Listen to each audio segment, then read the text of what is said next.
Hello and welcome to Painless Universal, a conversation with myself and Welsh. Today I'll be talking to Segilola. She's an award-winning actress and writer. She's done so many things that's so inspirational. And what's even more important is that she's also a sickle cell warrior. Meet Segilola. I remember this day. I really wanted to go with you. And after I cried for a million hours, you finally said yes. Oh, I was so elated. I would get to go with my mum on a modeling shoot. That was a good day.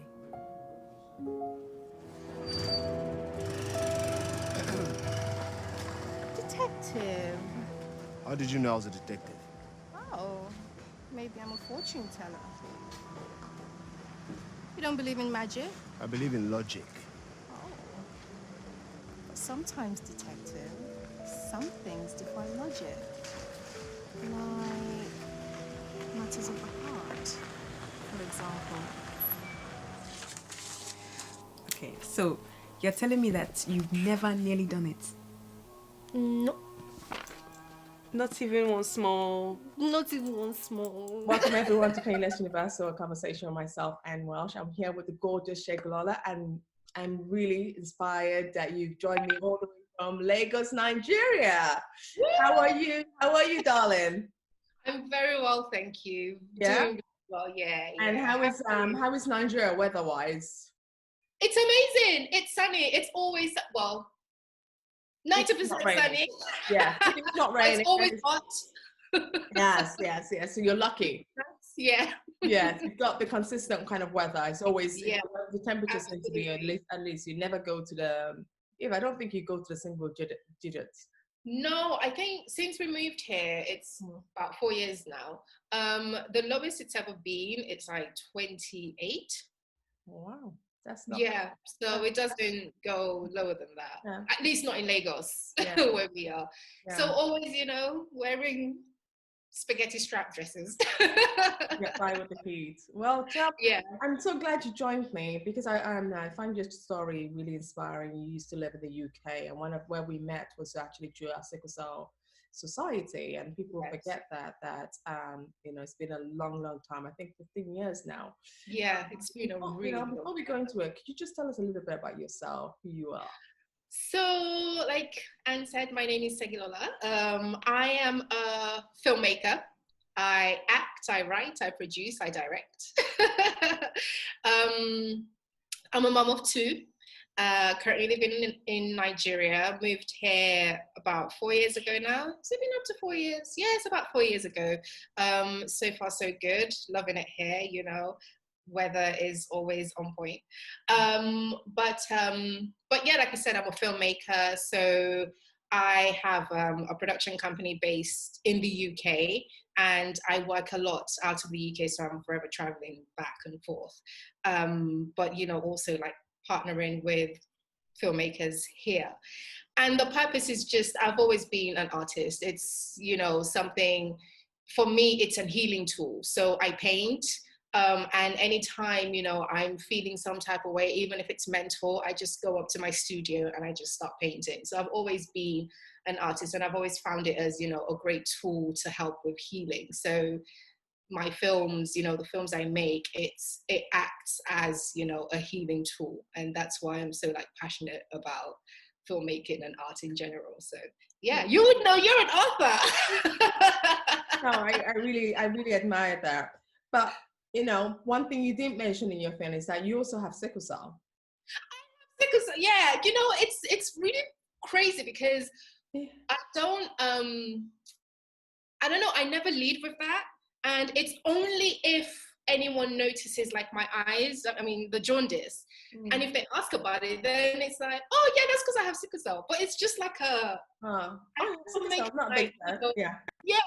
it's not like, I don't make it a thing, so I try not to always, focus on it or primarily, focus on it. I just want to, I don't know. I don't know how to explain it. No, Like, I see where you're coming from, because the same with me. I don't want to label myself as I have sickle cell. yeah, You want you to come out first. You want you to be the sunlight, not the sickle exactly. cell to be your sunlight, not the sickle cell to open the doors for you. You want you to open the doors for you.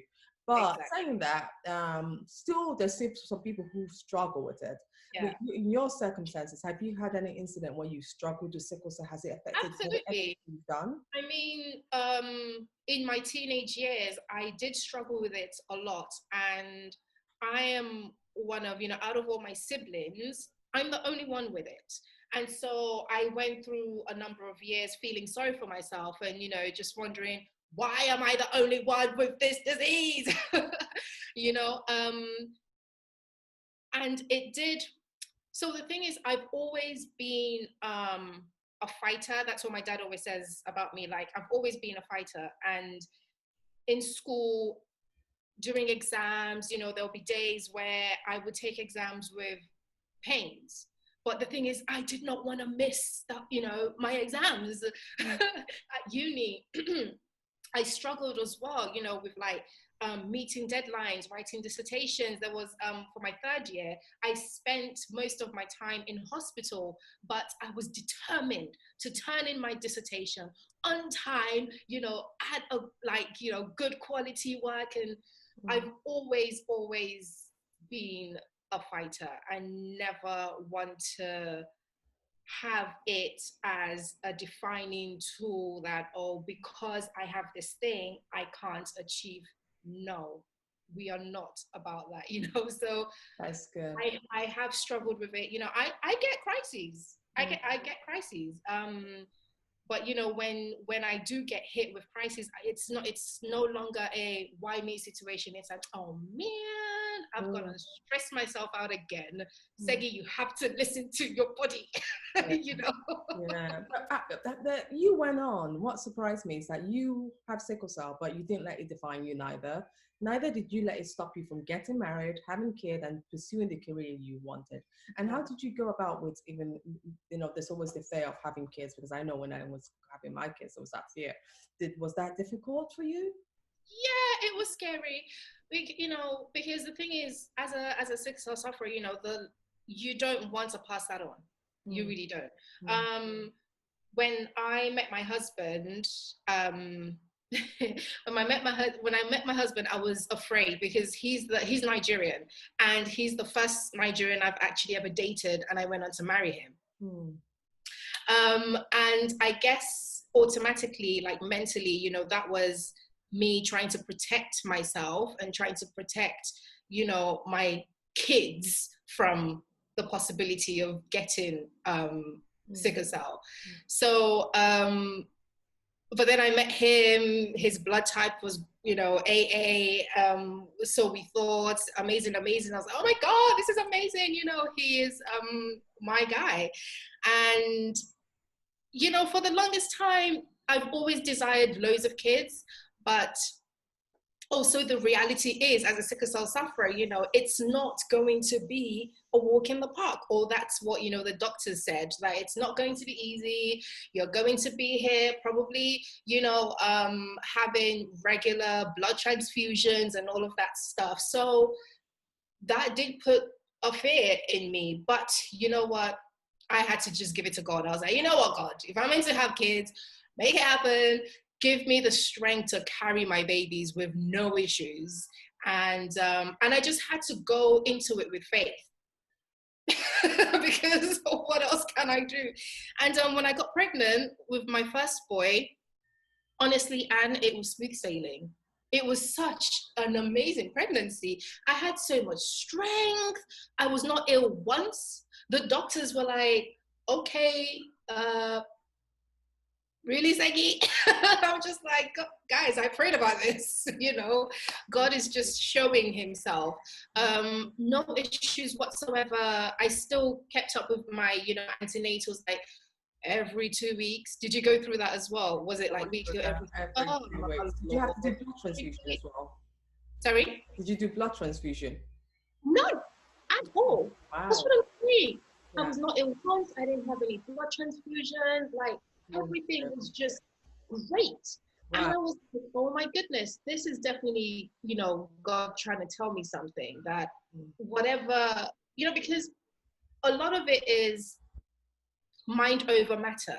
If you can transform your mind and just get that strength and just be like, you know what, I was created for a purpose.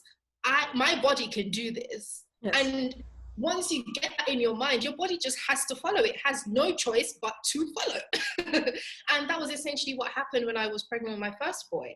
And then we did the tests, you know, they do the blood test, and we found out that my husband is actually a carrier. Oh my God. Yes. But then again, I was like, faith, faith, faith, faith, my baby's gonna be fine. So had him, did the test, he's fine. He's just a carrier, he doesn't have it. But then my second boy, same thing, but he has it. But the thing is, I could have let that, when I found out, I could have let that like completely just, you know, deter me from having any more kids, and, you know, just broken me and just be like, just completely change my mindset. But I have to transfer the same mindset I have for myself onto him. And my husband is always, he reminded me, he was like, babe, the reason why we have him is because you are the best person to be his mother. He's always going to be strong. He is going to achieve what you have and a lot more. If you could do it, hello, he could, you know, with you as his mom, he can do whatever he puts his mind to. So you don't need to worry. We don't need to worry about anything. It's just SS on paper. Okay, next. Do you know what I mean? And that's a really, really tough one to like overcome, but you have to, because otherwise it's just, we're just gonna, you know, end up living a life of woe with me and woe with my child, and who's got time for that? No. life of pity. No one wants that. Exactly. You know, and having people like you just like, you know, paving the way and showing that you can do it. You can live a life of your dreams, you know, or at least get to a place close to living the life of your dreams. It's so important. It is so amazing. It's so beautiful. And it gives us the strength and, you know, the inspiration to just strive, to strive forward. And now when I tell people, like, because of my platform, you know, I'm an actress and I'm gaining some traction here, I get quite a number of DMs from sickle cell sufferers, and they say to me, thank you so much for pursuing your dream. Thank you so much for not letting this illness, you know, weigh you down, because you are a good role model. It's nice to have someone to look up to who is a warrior, a sickle cell warrior. And it is so amazing to me. And for me, I just explained to them, I'm like, yes, it's unfortunate that we have this, you know, blood disease, but it just forces us to, it just forces us to live healthy. It forces us to, you know, look after ourselves. And not better. And not better. That's what it does. Yeah, it does. It forces us to drink water all the time. Mine is just there. It forces us to, so it's like, even when the coronavirus happened, I was like, yes, it's just a reminder that, this is something we have to deal with all the time. But this is how the ordinary people have to learn that if you don't look after yourself, you'll be a victim of anything. So it just forces us to keep being better. Then you don't have a relapse, because you could go to hospital and the next day you're going back again because you just take care of your body. So you're absolutely spot on there. I'm so happy you said that, because it's so true. But now let's talk about your creativity side, because I am so amazed at what you've gone on to do. You have gone on to, you not just an actress, because that's the first thing I saw you do, was you were acting in a movie. Can you tell us about how you decided to get into that and how you got that role? I studied media arts in uni. I've always been interested in film, so I studied that, you know, just to learn how to make movies. And after I graduated, I did a master's in cinema studies at Bristol to learn how to write scripts. And after that, moved back to London, but I struggled to get any roles. And if you speak to any Black actress in the UK, they will tell you the same thing. There were just no roles for Black actors. And the roles they had was, you know, just very derogatory, or just it's either you play the side chick or you play the prostitute, or and to me, I'm like, oh my goodness, Black women are so much more than some drug lord side chick. Like, I'm an educated Black woman. How about we have an educated Black woman portrayed on screen, you know, running her own Fortune 500 company? Why don't we have those? Why do we have to have, you know, all these rubbish roles? So it kind of, but the thing is, again, instead of woe with me, it forced me to write my own stuff. So I just started penning down ideas. And one of the first scripts I wrote was Mum, Dad, Meet Sam, which is a romantic comedy about, you know, interracial relationships, a Niger guy and British girl. They come together, parents go crazy, blah, blah, you know, but they come back together and they live happily ever after. That was my first script and got that produced in 2014. And that did relatively well, which was really nice. It was one of the first British Nigerian film to get onto Netflix at the time. So it did quite well. It did quite well. So I was very proud of that. And, you know, that obviously encouraged me to keep going and to keep telling our stories. And then I wrote, from then, you know, I produced some feature films. One of them is Honora Boy. You might know him, Marlene's husband. He's also a filmmaker. He did Mona in 2016 and, you know, worked on that with him. And then after that, you know, did some TV stuff here, as well as, you know, acting as well. And then I did my, I just completed my directorial debut. So a film called Tainted Canvas, which will be coming out soon. You know, it was going to have a lovely cinematic release, but COVID-19. So everything, you know, kind of has to go on the video on demand airline platforms, which is fine. It is fine, you know. You just have to trust the process.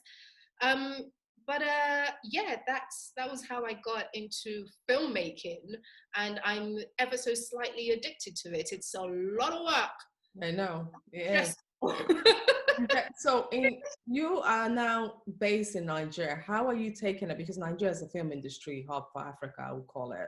I know they have South Africa, but Nigeria really excel in that market. How are you fitting into that market to really make your voice heard in such a competitive space? Yeah, it is very competitive. You've got that right. I mean, it was difficult at first, because, you know, when we first moved here, a lot of stuff I heard was, who do you know? You know, your contacts are the ones that will help you basically get into the industry, which I guess it's like that everywhere. But also, I'm big on merit, you know, just prove that you can. And people will come to you, you know, and especially my dad always says that pick one thing and master it. And you will find that, you know, someone will need your skills and they will come knocking at your door. So with the whole acting in particular, because I'm trained in the UK, so I've just decided to hone it and really prove what I can do.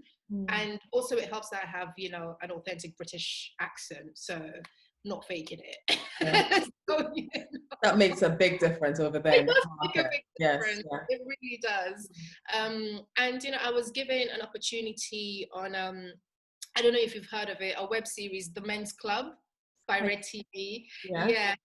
So I did 2 seasons with them, and that kind of gave me the foot in the door that I needed, because now people know that there is a Segilola Ogidan. She is an actress, and she's quite a good actress. So, you know, when they're looking for someone like me or someone with my, you know, accent or whatever, at least they know that I am out there.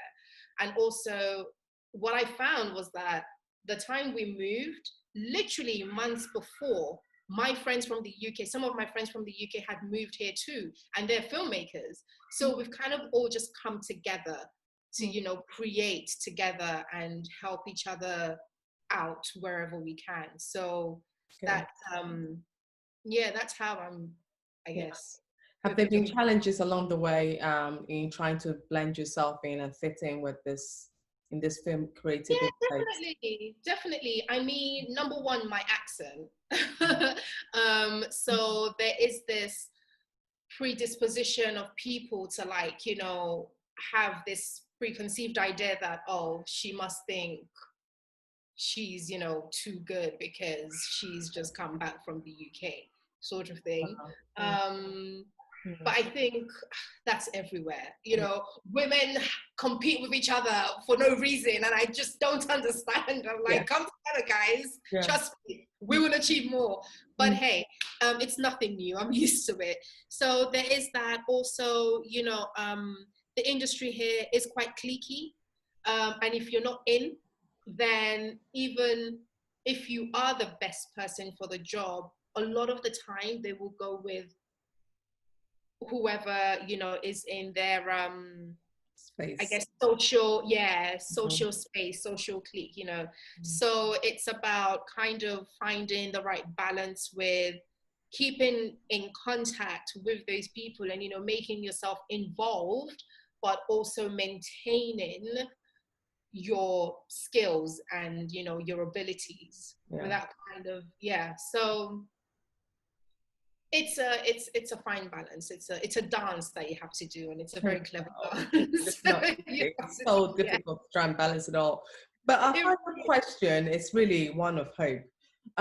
You know, you're a warrior, a sickle cell warrior. You're a mom to have kids.